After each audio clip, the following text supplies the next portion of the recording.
الشيطان الرجيم بسم الله الرحمن الرحيم السلام عليكم ورحمة الله وبركاته الحمد لله رب العالمين والعاقبة للمتقين ولا عدوان إلا على الظالمين أشهد أن لا إله إلا الله وحده لا شريك له وأشهد أن محمدا عبده ورسوله اللهم صل وسلم على حبيبنا وشفيعنا وقدوتنا وأسوتنا سيدنا ومولانا محمد وعلى آله وصحبه أجمعين. قال رب اشرح لي صدري ويسر لي أمري واحلل عقدة من لساني يفقه قولي. اللهم لا سهل إلا ما جعلته سهلا وأنت تجعل صعبا وهذا إذا شئت سهلا. سبحانك لا علم لنا إلا ما علمتنا إنك أنت العليم الحكيم. رب يسر ولا تعسر يا كريم. أما بعد أعوذ بالله من الشيطان الرجيم بسم الله الرحمن الرحيم. يا أيها الذين آمنوا اتقوا الله حق تقاته ولا تموتن إلا وأنتم مسلمون. صدق الله العظيم. بسم الله الرحمن الرحيم. وما أرسلناك إلا رحمة للعالمين. صدق الله العظيم. Alhamdulillah. Pertamanya marilah sama-sama kita memanjatkan setinggi-tinggi kesyukuran kehadirat Allah Subhanahu wa taala, kerana pada malam ini sekali lagi Allah Subhanahu wa taala memanjangkan usia kita dan juga memilih kita untuk menjadi tetamu Allah Azza wa Jalla Jalla wa Ala. Mudah-mudahan perhimpunan pada malam ini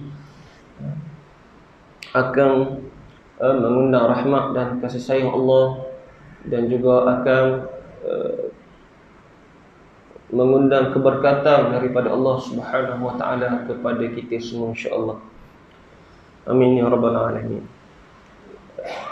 Tuan-tuan muslimin muslimat rahmati Allah sekalian, kita sedang berada pada bulan Rabiul Anwar ataupun Rabiul Awal, yang sinonimnya bila mana kita berada pada bulan Rabiul Awal ini, maka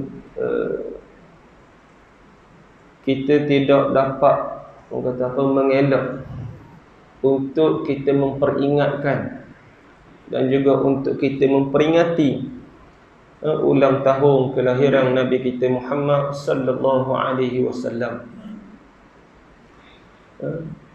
Dan insya-Allah pada malam ini kita akan mengulang kaji semula kisah kelahiran Rasulullah sallallahu alaihi wasallam ini, yang mudah-mudahan akan menambah rasa cinta kita kepada Nabi Muhammad sallallahu alaihi wasallam, dan juga mudah-mudahan dengan asbab itu juga kita dapat syafaat di sisi di akhirat nanti daripada Nabi sallallahu alaihi wasallam insya-Allah. Muslimin muslimat dirahmati Allah sekalian, kalau kita lihat dalam sirah Ibn Hisham menceritakan bagaimana setiap detik yang dilalui oleh Nabi sallallahu alaihi wasallam, bahkan bermula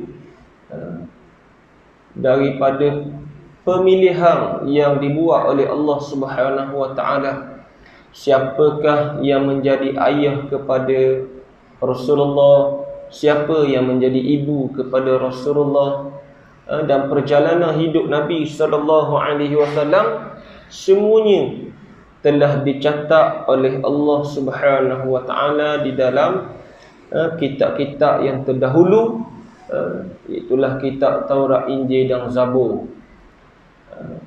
Tuan-tuan sekalian, Abdul Muttalib memiliki anak-anak yang ramai, dan daripada hasil perkahwinannya dia memiliki anak-anak lelaki yang cukup ramai, dan yang paling disayanginya adalah anak bongsunya, iaitulah Abdullah. sehingga nak mencari jodoh untuk Abdullah ini pun ditentukan oleh Abdul Muttalib. Tuan-tuan sekalian, bila mana Abdullah ini mencapai usia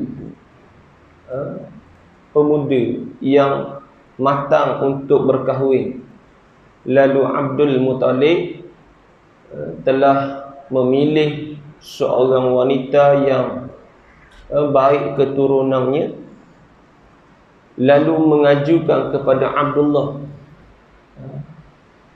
Dan Abdullah juga seorang pemuda ataupun anak lelaki yang sangat baik, yang sopan.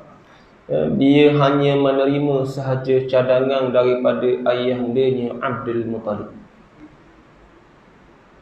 Dan Allah Ta'ala sebenarnya juga telah menentukan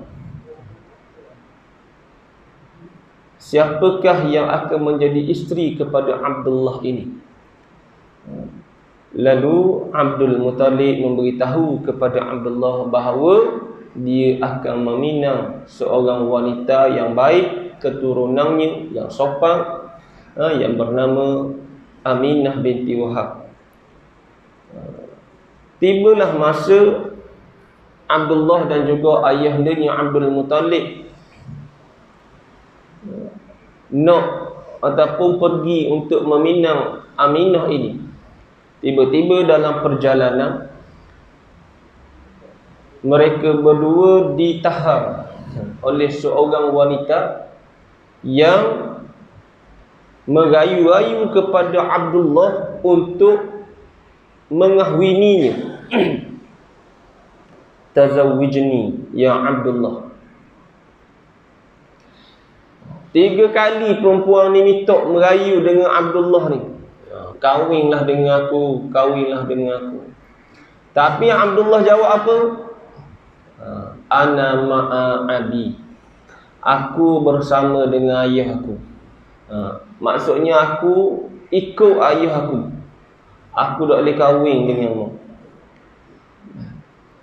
Lalu Abdullah meninggalkan wanita ini, terus menuju ke rumah Aminah.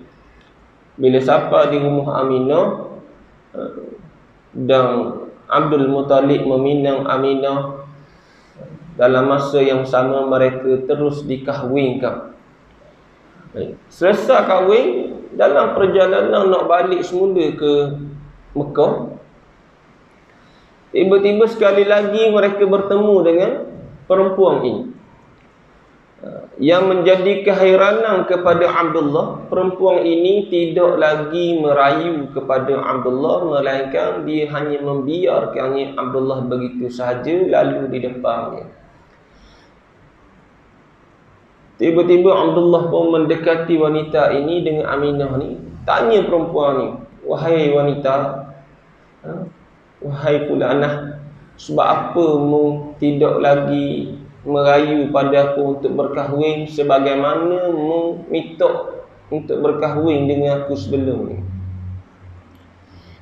Jawab wanita ini, dia kata apa? Wahai Abdullah, sesungguhnya cahaya yang ada pada wajahmu telah berpindah kepada wanita ini. Dan ketika itu juga Abdullah dan Aminah kebingungan. Apa yang sebenarnya yang nak diceritakan oleh wanita ini? Dia kata cahaya ni cahaya menapa? Rupa-rupanya wanita ini adalah seorang ahli kitab, yang mana dia juga merupakan sepupu kepada Sayyidatina Khadijah binti Khuwailid, yang merupakan adik kepada Waraqah bin Naufal, iaitulah Ruqayyah bin Naufal. Ruqayyah bintu Naufal. Lalu sebab itulah dia tahu siapakah yang akan menjadi ayah kepada Nabi akhir zaman, dan siapakah yang menjadi ibu kepada Nabi akhir zaman. Cuma dia berharap mudah-mudahan dirinya lah yang akan mengandungkan Nabi akhir zaman tersebut. Maknanya dia kata apa? Cuba. Dia cuba. Manalah tahu kok dia yang akan melahirkan Nabi akhir zaman, rupa-rupanya tidak. Allah Ta'ala telah menetapkan bahawa Aminah lah yang akan melahirkan Nabi akhir zaman tersebut. Baik, baliklah Aminah dengan Abdullah ke rumah dia. Dan ketika usia Nabi 2 bulan dalam kandungan, maka ayahandanya Abdullah yang pergi ke Syam untuk berniaga. Ketika mana musim panas ketika itu, yang menjadi kebiasaan orang Arab, bila musim sejuk mereka akan ke Yaman, musim panas mereka akan ke Syam. Yang kita baca dalam surah Li'ila fi Quraishin ila fihim rihlatash shita'i was-saif. Jadi bila sampai dalam perjalanan balik daripada Syam sampai di bumi Yathrib ataupun Madinatul Munawwarah, tiba-tiba ayahandanya jatuh sakit dan meninggal. Bermulalah episod ujian pertama kepada Nabi sallallahu alaihi wasallam, kematian ayahanda tercinta ketika masih lagi berada dalam kandungan. Lalu Aminah seorang yang mengandungkan Nabi sallallahu alaihi wasallam. Cuma tuan-tuan sekalian, kata Aminah, sepanjang dia mengandungkan Nabi sallallahu alaihi wasallam, dia tidak pernah merasakan kesakitan, kesusahan dan kepayahan. Mengandungkan Nabi sallallahu alaihi wasallam ini seperti mana wanita-wanita lain yang mengalami alahang. Dipanggil alahang tau. Muslimah dipanggil alahang kan? Ngidang dah. Adapun Aminah tidak pernah mengalami alahang dan juga mengidang tersebut. Baik. Sehinggalah mencapai usia 9 bulan. Pada suatu malam, Aminah bermimpi ada suara yang memberitahu kepadanya, sesungguhnya kamu akan melahirkan tuan kepada umat ini, dan bila mana kamu nak melahirkan nanti, falyakul u'idhuhu bil wahid min syarri kulli hasid. Bila mu nak beranak, mu baca doa ni, u'idhuhu bil wahid min syarri kulli hasid. Jadi dengan doa inilah menjadi asbab Aminah ketika mana melahirkan Nabi sallallahu alaihi wasallam tidak rasa sakit walaupun sedikit pun. Jadi tuan-tuan sekalian boleh amal doa ini untuk isteri dan juga untuk siapa-siapa je lah. Kalau ada yang mengandung, maka amal doa ini insya-Allah kandungan ataupun isteri tuan-tuan akan mudah untuk bersalin, cucu ke natu ke, amal doa ini.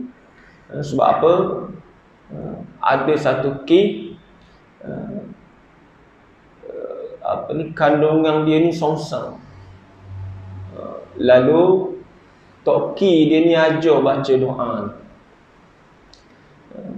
Dia di scan beberapa kali tuan-tuan. Sehingga doktor kata kalau dok pusing kok bayi ni, maka bayi ni akan kena bedah lah. Maknanya puan tak boleh beranak macam biasa, kena operate. Lalu dia pun balik kampung, jumpa dengan Tok Ki dia ni. Tok Ki dia ni ngaji pondok. Tok Ki dia kata amal doa ni. U'idzuhu bil wahid min syarri kulli hasid. Minum tiup lain, minum dan juga sapu di perut. Dia amal doa ini tuan-tuan. Dan dengan izin daripada Allah, masa nak bersalin, tiba-tiba kandungan dia ni berpusing, duduk di atas saluran. Duduk atas saluran dan dia boleh bersalin dengan cara yang sangat mudah. Doktor pun heran dah. Sebab kandungan dia tu besar, maknanya payah dah. Kalau ikut logik akal ni payah dah nak pusing. Tapi semuanya adalah kuasa daripada Allah. Berkat doa, tiba-tiba dia boleh bersanding dengan biasa. Jadi tuan-tuan boleh pakai amal doa ini. Wa'idzuhu bil wahid min syarri kulli hasid. Baik. Pada malam kelahiran Rasulullah sallallahu alaihi wasallam nak dilahirkan, orang-orang Yahudi yang tinggal di bumi Madinah ketika itu mereka kepanasan. Mereka tidak boleh melelakkan mata. Semua orang-orang Yahudi tidak dapat tidur pada malam tersebut. Pusing kanan tak kena, pusing kiri pun tak kena. Lalu tiba-tiba ada seorang Yahudi yang berada di atas bukit. Tak boleh duduk dalam rumah ni, masing-masing duduk pakat duduk luar. Seorang tu duduk atas bukit, tiba-tiba berlari. Wahai ya ma'syarul Yahud, wahai orang-orang Yahudi, berhimpunlah kamu. Sesungguhnya aku telah melihat bintang Nabi akhir zaman. Tuan-tuan sekalian, siapa-siapa yang mahir ilmu falak, ia boleh tahu bintang-bintang ni. Macam Imam Syafi'i, dia pakar dalam ilmu falak, ia boleh tahu siapa mati hari ni. Ia boleh tahu dah. Ayah cik, boleh tengok bintang cik?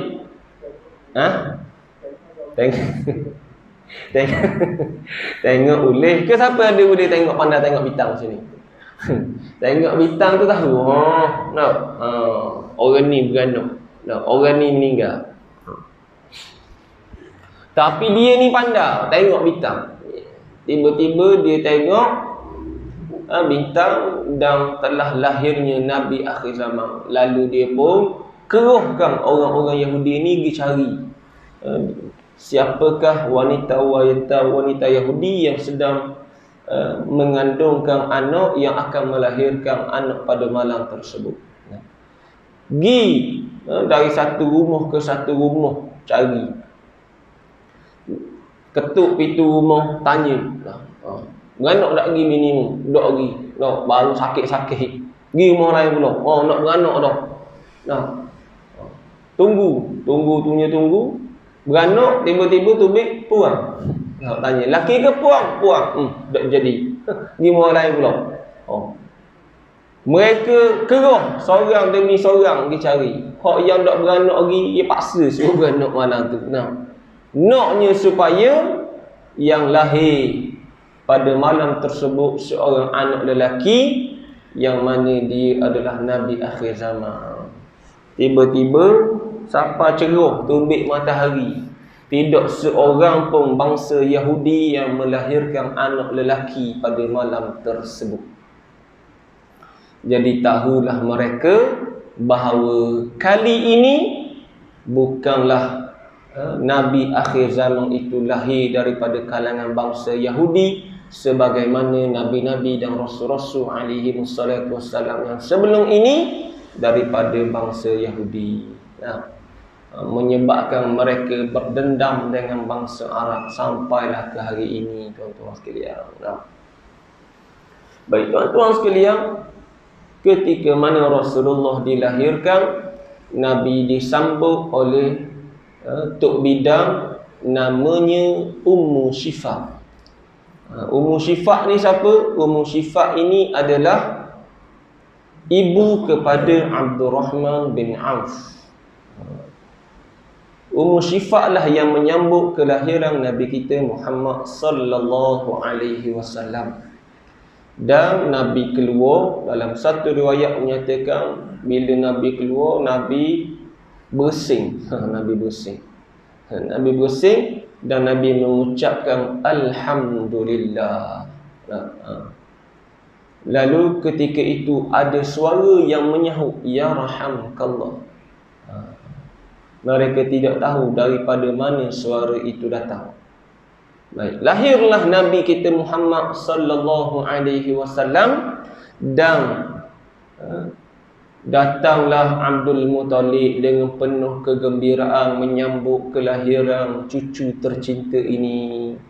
Lalu dia pun bawalah cucu daripada anak dia tercinta Abdullah yang telah pun meninggal dunia.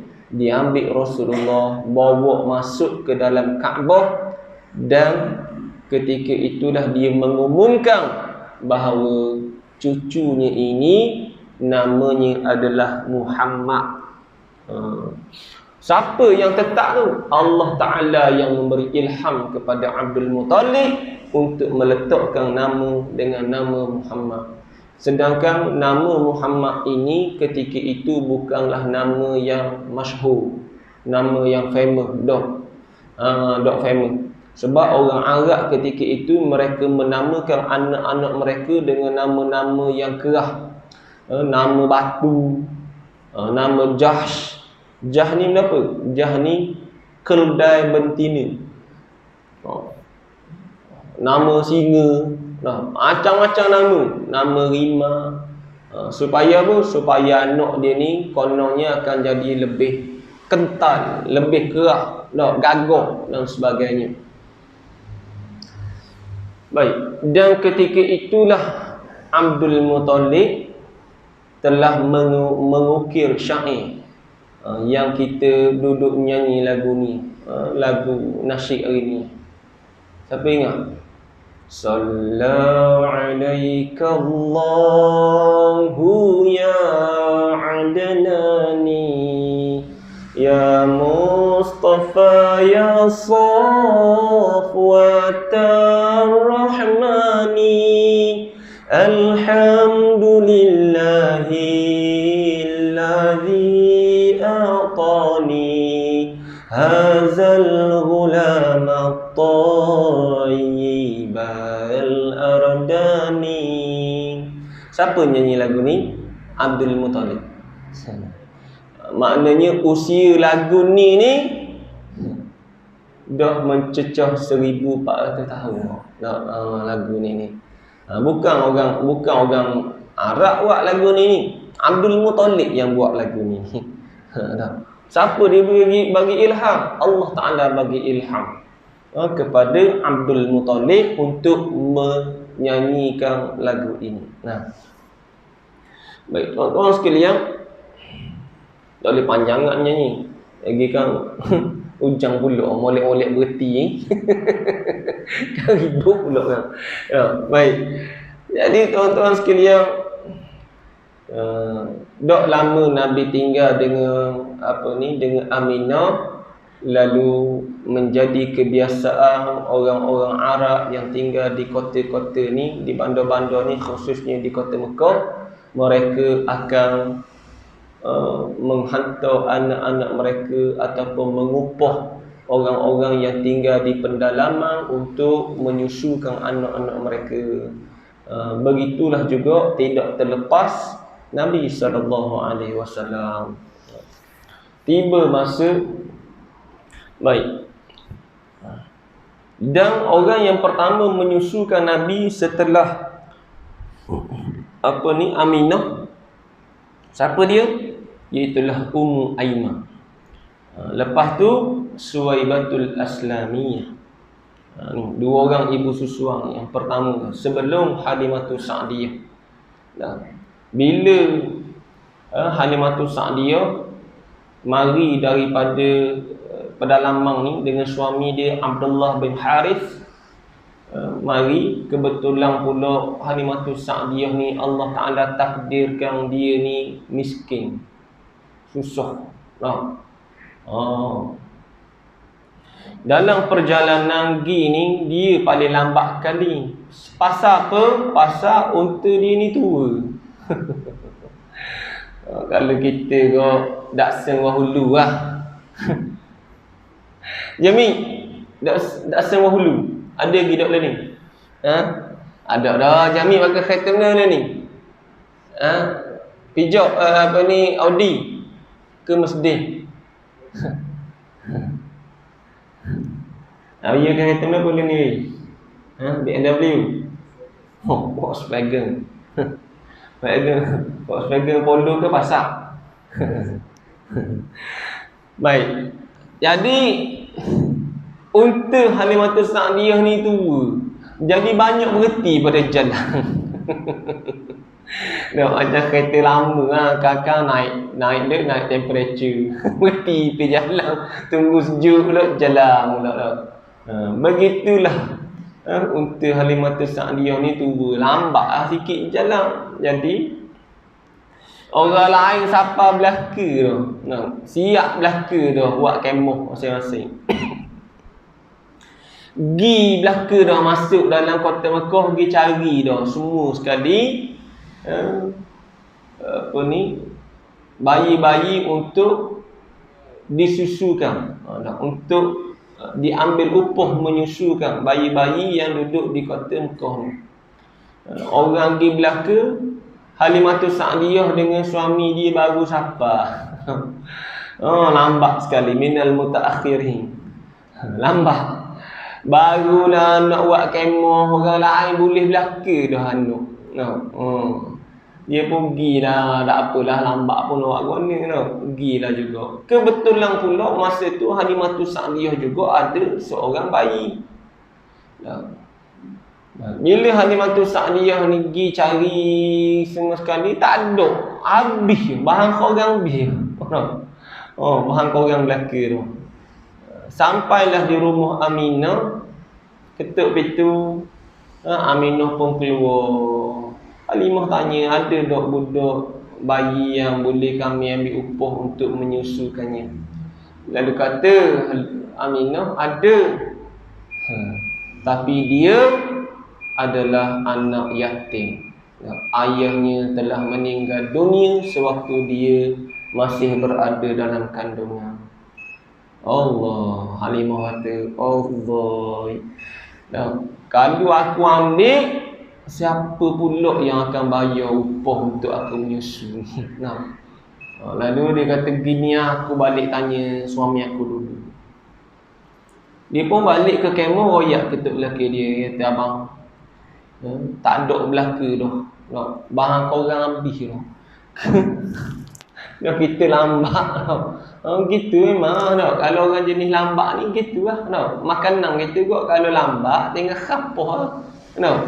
Mana ya cik? Ayah cik lama dah mulai kambing ya cik sekarang ni ya cik. Jadi biasa makan-makan ni kalau lambat jarak dia tinggal tulang lah. Ni tuan-tuan sekalian, tak ada dah kecuali tinggal seorang je. Dah lah seorang. Anak yatim pula. Kalau kita ambil ni, siapa yang nak bayar upah? Lalu suami dia kata, dah kalau kita dah ambil, takkan kita nak balik tangan kosong. Kita mari jauh dah ni. Dah lah nak sampai sini ni bukannya senang. Kerek berhenti. Unta sakit pinggang, unta sakit lutut lah. Sakit perut mengayalah. Jadi gini amal kita pergi tengok mula. Bila kita tengok siapa di rumah Aminah. Lalu dimintalah Aminah supaya mengeluarkan Nabi ni waktu beg Nabi. Lalu Aminah pun dukung, berilah kepada Halimatus Sa'diyah. Bila beri kepada Halimatus Sa'diyah, Halimatus Sa'diyah ni bila pegang je Nabi, tengok je Rasulullah ni, Allah, jatuh cinta dia, jatuh hati. Mari perasaan saya kepada Rasulullah sallallahu alaihi wasallam. Dan dalam masa yang sama, susu Halimatus Sa'diyah ni yang sebelum ini tak berapa nak ada mana, anak dia pun tak berapa nak cukup mana sat susu dia ni. Tiba-tiba susunya itu membuak-buak sehingga basuh baju Halimatus Sa'diyah. Nak royaknya kenapa? Nak royaknya berkatnya Nabi sallallahu alaihi wasallam ini. Halimatus Sa'diyah pun kejut. Allah, tiba-tiba. Dan bila diambil pula oleh Abdullah bin Haris, lagilah bertambah rasa sayang kepada Nabi sallallahu alaihi wasallam. Siapa yang campurkan perasaan sayang dan cinta itu? Itu datangnya daripada Allah. Sebab Allah Ta'ala dah tetap dah.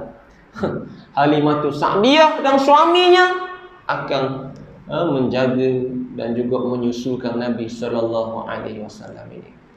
Baik, tuan-tuan sekalian, bawa baliklah Nabi sallallahu alaihi wasallam ke perkampungan Bani Sa'adah. Bila sampai di kampung ni, kehidupan Halimatus Sa'diyah berubah 360 darjah. Daripada tanaman yang dia tanam sebelum ni tak berapa nak subur, tiba-tiba menjadi subur. Pokok-pokok semua pakak buah. Itu turun. Yang beli kata payapa. Jadi semua pakak buah belaka ni cik tau. Cili. Jadi pakak buah. Begitu juga dengan binatang-binatang ternak milik Halimatus Sa'diyah dan suaminya ini menjadi gemuk dan beranak pinak. Dengan keberkatan datangnya Nabi sallallahu alaihi wasallam. Ketika itulah masing-masing kata, Allah beruntungnya wahai Halimah sebab ambil budak ni. Masing-masing dah tahulah ke masa tu. Lalu tuan-tuan sekalian, sehinggalah sampai satu masa umur Rasulullah ni 5 tahun. Ketika mana Rasulullah bermain-main dengan adik-beradik susuan dia, tiba-tiba datanglah Jibril alaihi salam dan seorang lagi malaikat menangkap Nabi sallallahu alaihi wasallam. Kata-kata dipegang Nabi dan membaringkan Rasulullah, lalu membelah dada Nabi sallallahu alaihi wasallam dan dikeluarkanlah hati Rasulullah, lalu dibasuh dengan air Zam-Zam yang dibawa dalam satu bekas emas. Dan ketika itulah adik-beradik susuan Nabi ni pakak lari ketakutan. Dah tengok Nabi kena belah dada ni, lalu masing-masing lari balik royak ke mak ayah dia. Wahai ibu, mati dah Muhammad, mati dah Muhammad. Ada orang belah dada dia. Learning belah dak. Learning colek kau. Colek dia jual. Bukan dia basuh hati. Learning pakak jual, bahaya learning Buat learning. Sebab tu ayah cik boleh jalan seorang-seorang nak ayah cik learning. Yang dia pari-pari hutu. Salah hilang ayah cik lagi kan. Ini colek. Nak buat pinggang laku learning ayah cik. 600,000 suti. Jadi Halimatus Sa'diyah bila dengar gitu, terus keluar pergi cari Rasulullah. Pergi cari ngata. Pergi situ dak kena, pergi situ dak jumpa dak. Macam kucing jatuh anak. Cari dak jumpa lah. Kali balik tengok Nabi ada depan pintu. Halimatus Sa'diyah melihat Rasulullah ni dalam keadaan pucat muka Nabi.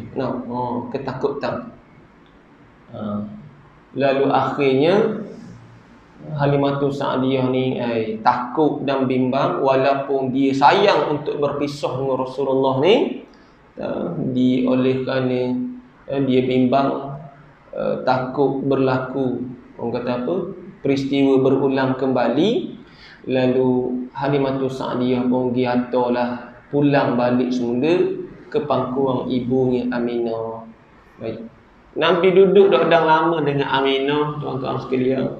ketika usia Rasulullah 6 tahun, lalu Aminah telah membawa Nabi untuk menziarahi makam ayahandanya Abdullah di Yathrib. Baik.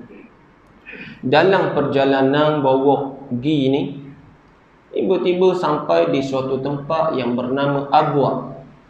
Tiba-tiba Aminah jatuh sakit pula. Dan Allah Ta'ala menentukan Aminah meninggal di bumi Abwa tersebut. Dan menangislah Nabi, sedihlah Nabi dah.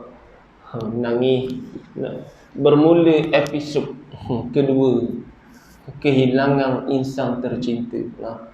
Ummu Aiman tengok Rasulullah ni, Allah siang kamu wahai Muhammad. Baru dah duduk setahun dengan mak. Dah cukup setahun dia duduk dengan mak. Tiba-tiba meninggal pula mak. Maknanya Ummu Aiman tengok Allah, sedih tengok Nabi ni lah. Uji yang inilah kamu ya Rasulullah wahai Muhammad. Lalu Ummu Aiman pun bawa lah Nabi balik semula ke Mekah, dan tinggallah Nabi dengan datuknya Abdul Muttalib. Maknanya Rasulullah ni Allah, sejak kecil lagi kena uji dah. Padahal dia kekasih Allah. Sebab tu kita ni tuan-tuan sekalian, kalau kita rasa kita kena uji banyak dah ni, Rasulullah paling banyak diuji oleh Allah. Baik. Tinggallah Nabi dengan Abdul Muttalib. Dalam usia Rasulullah 8 tahun, tiba-tiba datuknya pula meninggal dunia. Mati pula Toki. Allah. Duduk ngemuk dok dang setahun, duduk dengan Toki dok dang 2 tahun, meninggal pula Toki. Lalu Nabi dijaga oleh Abu Talib, pak dara dia. Dan Abu Talib ni tuan-tuan, daripada keluarga dia ni keluarga yang susah. Anak pula ramai. Jadi Rasulullah ni setiap hari dia termenung. Duduk termenung. Sebab apa? Sebab dia memikirkan macam mana dia nak tolong Abu Talib ni. Sebab Rasulullah seorang yang bertanggungjawab. Dia bukan macam budak-budak hari ni. Setiap hari dia tanya saudara dia ni, ada dah yang benda-benda yang dia boleh tolong untuk meringankan beban Abu Talib. Setiap hari dia termenung, dia kata, Allah, macam mana aku nak tolong Abu Talib? Aku nak tanam pokok, nak bercocok tanam. Bumi Mekah ni bumi yang gersang, tak sesuai untuk bercocok tanam. Aku nak bela binatang, aku takut sebab bumi Mekah ni banyak gunung ganang. Takut ada binatang buah. Aku nak tolong apalah. Sehinggalah suatu malam dia mendengar Abu Talib ini berbincang dengan isterinya bahawa dia akan pergi ke Syam. Bila dia dengar nak pergi ke Syam ni, Abu Talib royak ke isteri dia, kata mu kemah baju. Jangan siapa Muhammad tahu. Sebab apa? Sebab Abu Talib ni tidak mampu untuk menolong kalau permintaan itu keluar daripada mulut anak saudara kesayangannya ini. Sebab dia terlalu sayang kepada Rasulullah. Dalam kitab sebut Abu Talib ni dia tidak akan membiarkan anak dan isteri dia ni menyentuh makanan yang dihidangkan sehinggalah Rasulullah duduk depan makanan. Dan apa sahaja yang kalau Rasulullah nak, pasti akan ditunaikan oleh Abu Talib. Dia tak mampu nak tolong. Lalu dia pun kata, mu jangan bisik bangun, jangan siapa Muhammad tahu aku nak pergi ke Syam esok. Rupa-rupanya Rasulullah dengar dah. Dah bukan besar ingat rumah dia. Ingat Nabi tak dengar. Dia kemah-kemah esok kan Awal lagi sebelum subuh nak turun tu. Bila nak keluar tengok Nabi pun congok dah tunggu. Dia kata, wahai bapa saudaraku, bawalah aku. Aku tahu dah mau nak pergi mana. Bawalah aku. Biarlah aku tolong. Abu Talib kata, dok di tempat hon pergi ni jauh. Lagi pun musim panas. Mu ni masih budak-budak, kanak-kanak lagi. Lalu Nabi merayu-rayu kepada Abu Talib, tolonglah, ajaklah aku, bawalah aku. Aku nak sangat tolong ikutmu. Menangis-nangis Rasulullah sehingga kan Abu Talib tengok tak sampai hati. Allah sayang pula. Lalu dibawalah Nabi SAW menuju ke Syam. Dan sepanjang perjalanan Rasulullah dipayungi oleh awan daripada terkena panahan matahari sehingga kafilah itu tidak merasa sedikit pun kepanasan. Ni mukjizat. Dan benda ni Allah Ta'ala cerita dalam kitab Taurat, Injil dan Zabur. Nabi akhir zaman ni kalau dia jalan, matahari akan payung dia. Awan akan payung dia daripada matahari. Bila jalan-jalan sampai di satu tempat di mana tengah-tengah padang pasir ni ada suatu tempat yang dibina oleh seorang pendeta Nasrani, tempat dia beribadah. Dan juga tempat ni ada sumber air. Mana-mana kafilah dia akan berhenti situ. Tapi Buhairah tak layan. Mu nak berhenti ya. Tapi kafilah ni pelik. Pasal apa? Pasal Buhairah tengok daripada jauh ni, awan duduk ikut ni. Awan duduk ikut gerak. Jadi Buhairah kata, pasal apa awan ni gerak? Siapa yang ada dalam tu ni? Siapa kafilah ni, siapa dok kena matahari langsung ni? Akhirnya Buhairah atau pembantu dia pergi jumpa dengan kafilah Abu Talib dan juga Rasulullah yang berada di dalam kafilah tersebut. Beritahu, dia kata Buhairah nak jumpa dengan mereka semua, dan sebab Buhairah telah menyediakan makanan untuk dijamu kepada kalian semua. Abu Talib pun pergi singgah masuk dalam tempat tu. Bila makan dah masuk makan, Buhairah tanya, ada tak di kalangan kamu semua ni yang masih belum makan? Lalu kata Abu Talib, ada seorang budak yang aku tugaskan dia untuk jaga barang-barang perniagaan kami yang akan kami bawa ke Syam. Lalu Buhairah kata, mau pergi panggil dia. Sebab awan tu dah gerak duduk atas ni. Lalu jadi Buhairah nak tahu siapa dia. Bila Abu Talib panggil Rasulullah, Rasulullah pun gerak jalan nak masuk. Bila Nabi jalan, awan tu pun gerak. Lalu Buhairah tahu dah. Key point ni duduk sini. Lalu Buhairah pun bila masuk dalam, Buhairah tanya, siapa budak ni? Jawab Abu Talib, dia adalah anakku. Buhairah kata, dah, dia bukan anakmu. Bila Buhairah kata begitu, jadi Abu Talib ni kejut lah. Sekali lagi tanya, buat siapa ni? Dah, anak aku. Abu Talib kata, dah, dia bukan anakmu. Akhir sekali bila Abu Talib Buhairah tanya untuk sekian kalinya, siapa budak ni? Cuma ayat betul. Akhirnya Abu Talib tidak mampu untuk berdalih lagi. Dia merayak, dia sebenarnya anak saudaraku. Bila sebut anak saudara, Buhairah kata memang betul. Ni baru betul jawapan. Tadi tak betul. Jadi Abu Talib ni heran, macam mana mu tahu ni? Tahu mana hebat SB pun. Tahu lalu ni. Gesedik kat celah mana?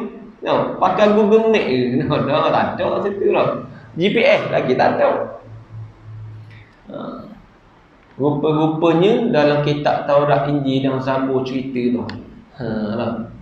Baik. Lalu Buhairah nak confirm lagi bahawa budak yang ada di depan dia ni adalah Nabi akhir zaman. Lalu Buhairah kata, boleh tak tolong buka jubah dia ni, aku nak tengok, buka baju dia. Lalu disingkaplah baju yang dipakai oleh Nabi sallallahu alaihi wasallam. Lalu Buhairah kata, boleh dok pusing belakang. Bila pusing belakang, jeng diangkat, lalu dilihatlah tanda khatimun nubuwah di antara belikat Nabi sallallahu alaihi wasallam. Adanya satu bonjolan sebesar telur merpati. Satu riwayat kata besar telur pati ataupun besar telur puyuh, duduk tengah-tengah belikat Nabi sallallahu alaihi wasallam yang menjadi tanda khatimun nubuwah, tanda Nabi akhir zaman. Bila tengok begitu, kejut Abu Hurairah. Abu Hurairah kata, dialah orangnya. Dialah orangnya. Dialah Nabi akhir zaman. Jangan membawa dia ke Syam, kerana orang-orang Yahudi sedang mencarinya untuk membunuhnya. Lalu tuan-tuan, Abu Talib ni kata, dah kadang aku nak bawa aku ni pergi jalan jauh dah ni, nak siapa dah dekat Syam. Lalu akhirnya riwayat kata Abu Talib bawa juga Nabi pergi ke Syam, tapi dia jual semua barang dia tanpa dia membeli barangan daripada Syam. Maknanya dia tolak barang, habis jual semua sekali, balik terus ke bumi Mekah. Dia takut Rasulullah ini ditemui oleh orang-orang Yahudi, takut Rasulullah ini akan dibunuh. Baik. Lalu tinggallah Nabi balik bila sampai di bumi Mekah semula. Nabi tinggallah dengan Abu Talib, tolong Abu Talib, sehinggalah Nabi mendapat pekerjaan daripada Khadijah binti Khuwailid. Dan Nabi bekerja dengan Khadijah sebagai penjual kain-kain, barang-barang perniagaan milik Khadijah. Dan Rasulullah ini sepanjang Nabi bekerja dengan Khadijah, Nabi tidak pernah pun sekali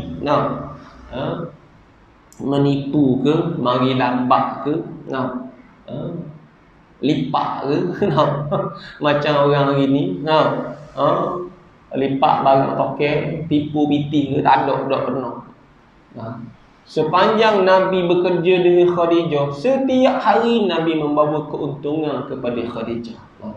Dah lah baik, cakap lemah lembut pula, dah menipu, amanah pula, handsome lagi. Tu tinggal ni. Nabi ni handsome tuan-tuan.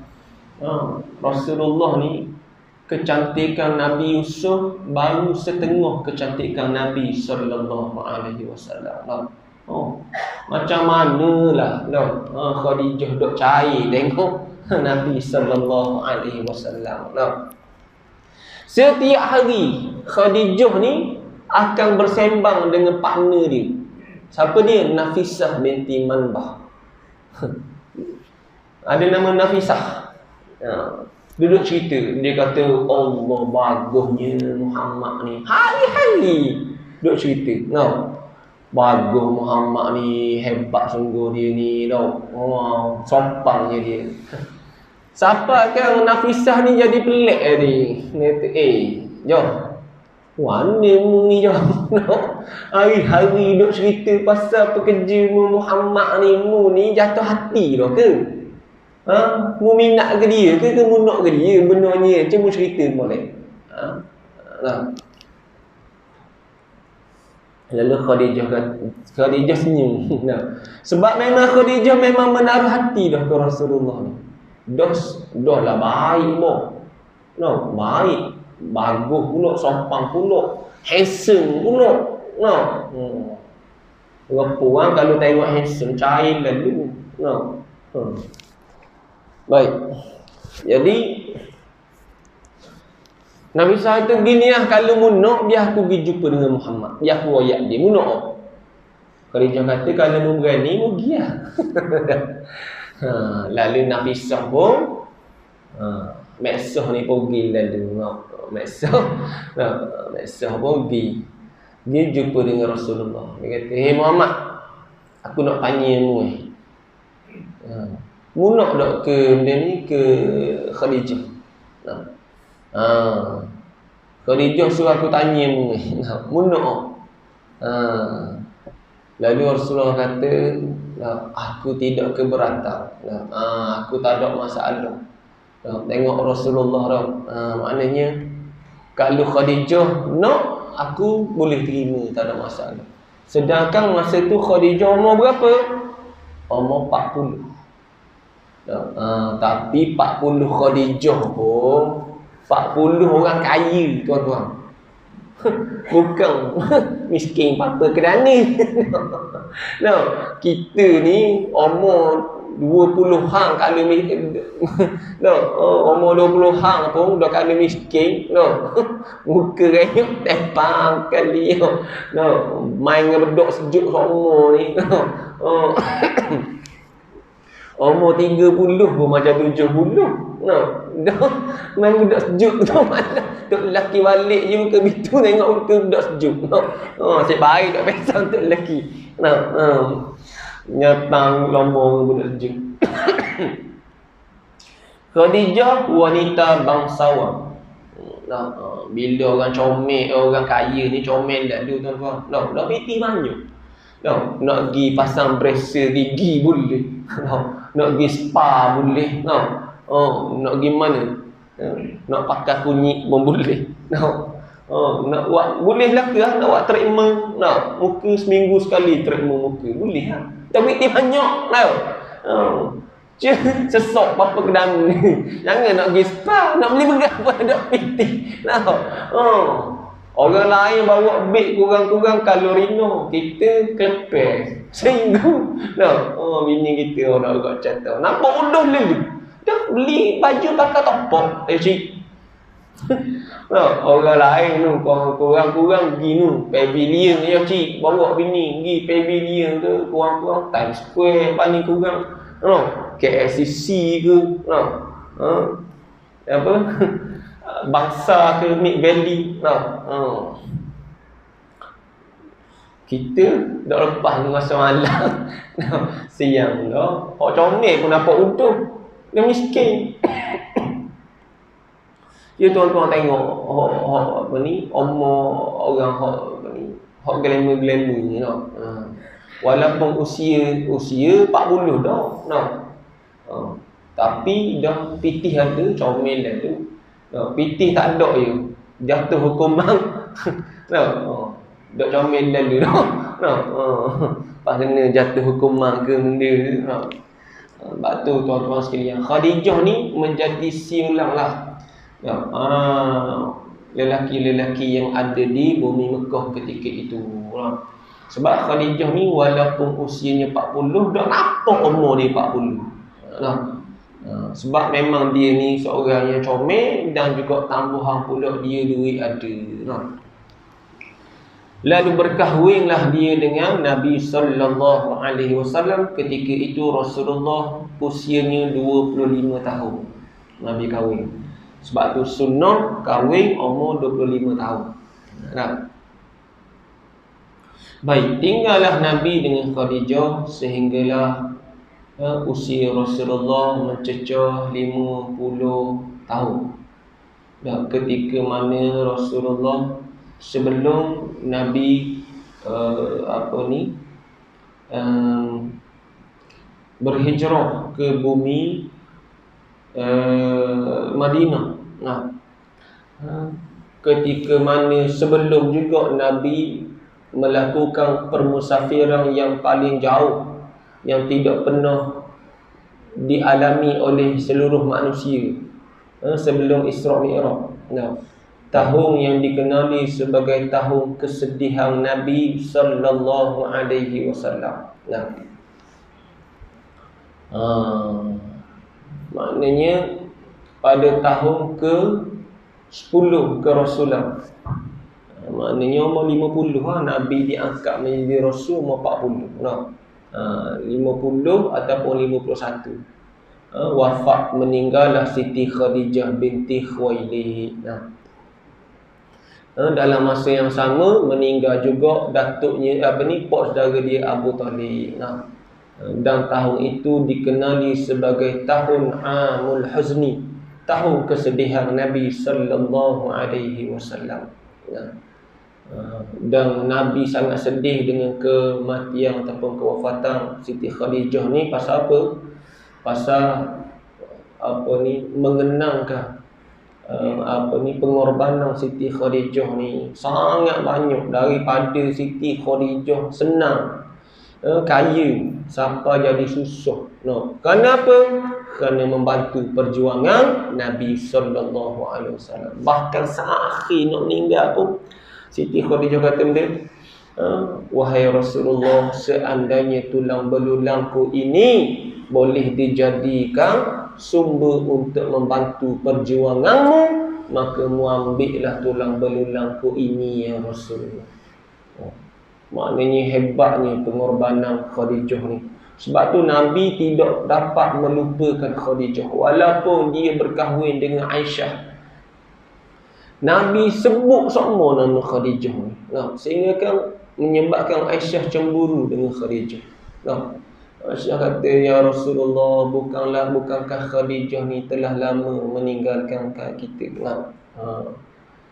Lalu jawab Nabi, wahai Aisyah, kamu tidak mengenali siapa Khadijah. Di saat aku bersedih, dialah yang mengembirakan aku.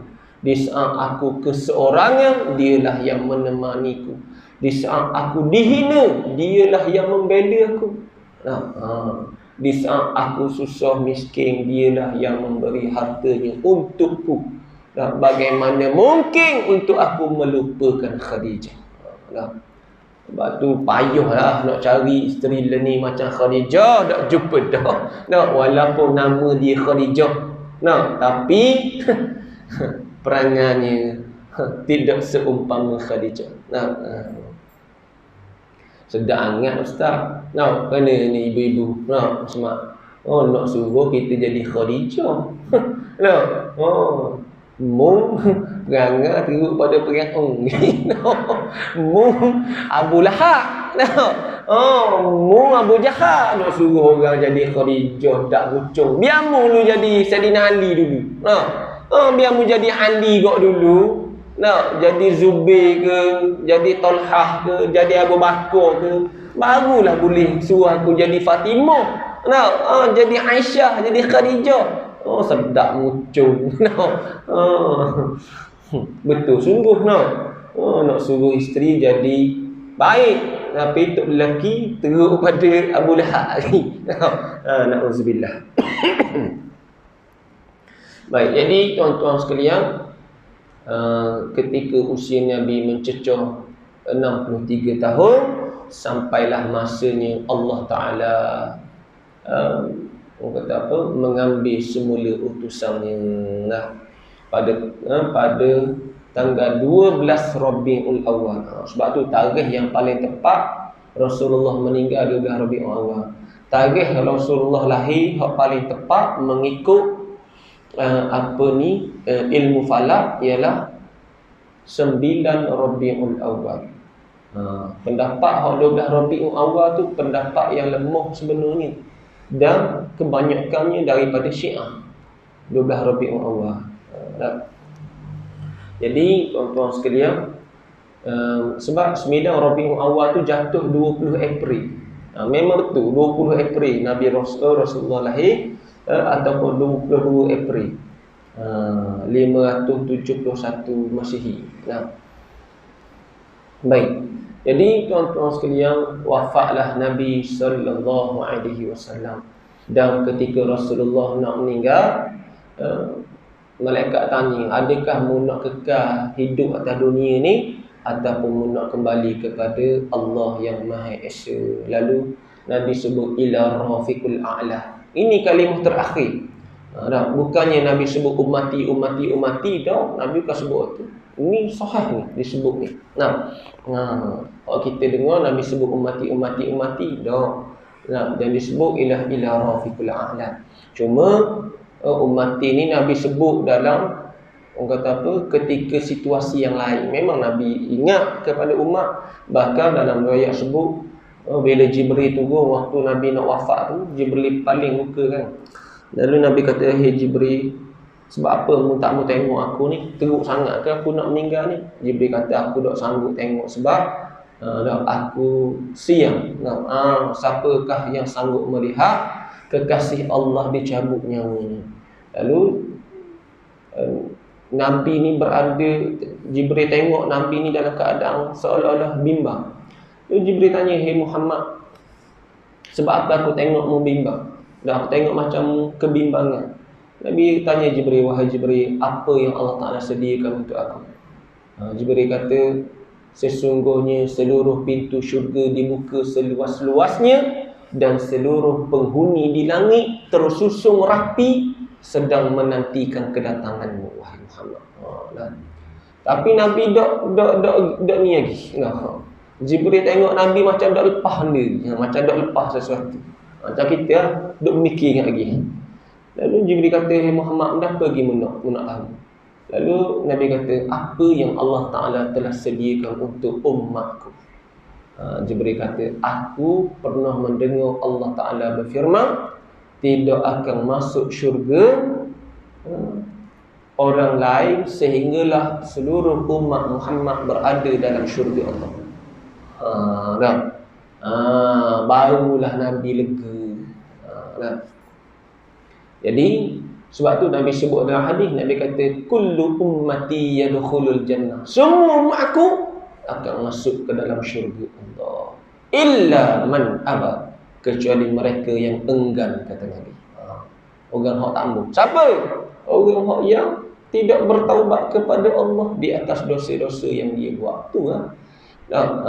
Kalau dia bertaubat, maka dia akan dapat masuk syurga Allah Subhanahu wa taala.